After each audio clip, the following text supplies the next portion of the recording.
Titans of war. That's how tankers are called by their peers from other military specialities. Soldiers of the 30th Independent Mechanized Brigade, Konstantin Ostrowski, say that despite the formidability of their vehicles, they are like a family in the tanks unit.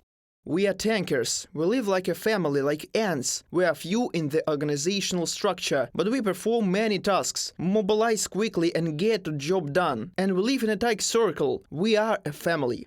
The defender with the call sign Wolf, meaning wolf, is credited with dozens of combat missions. The serviceman recalls that his unit was ready to meet the enemy even before February 24, 2022. The soldiers realized that a Russian invasion was inevitable. The first clashes, the tanker recalls, happened where the Russians carried out the most massive attacks. This is the Luhansk region.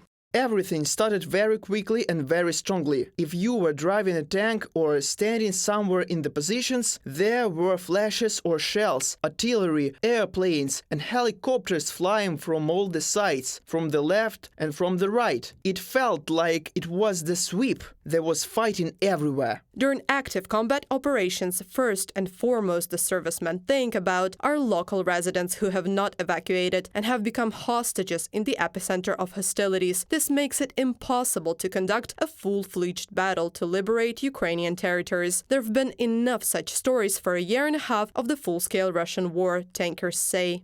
I was firing the enemy from the tank and decided to change my firing position. We drove into a vegetable garden that belonged to some old man and knocked down his fence and greenhouse. At that time, when the battle was going on, our units were storming. We were covering them. The man ran out and shouted that we had demolished his greenhouse. But that's the way it happened. We had to do it, because there was only one road, and I had to get through. And unfortunately, I could only do it through the vegetable gardens. Mastering the operation of multi-tone armored combat vehicle is not difficult, tankers say. Everyone can try their hand at this speciality.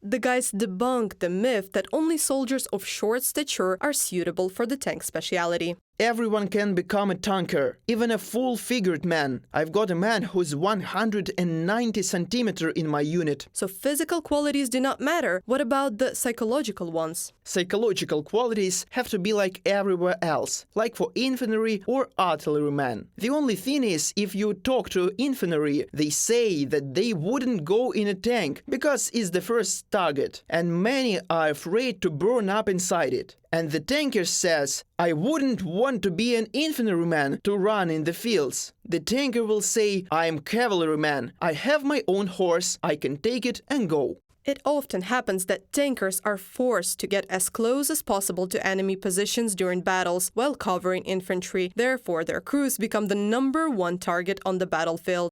Tanks are the main target for everyone, for us, for them. If they see a tank, especially now when they have a lancets, they are angry at tanks and throw everything they can at us. Artillery, mortars, everything to destroy a tank.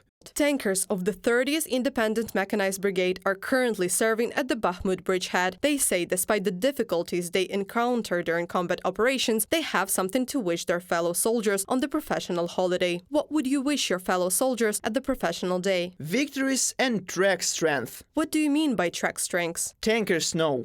Reported by Anastasia Tarnavska, Aliona Hramova, Yevhen Karmazin, UATV News.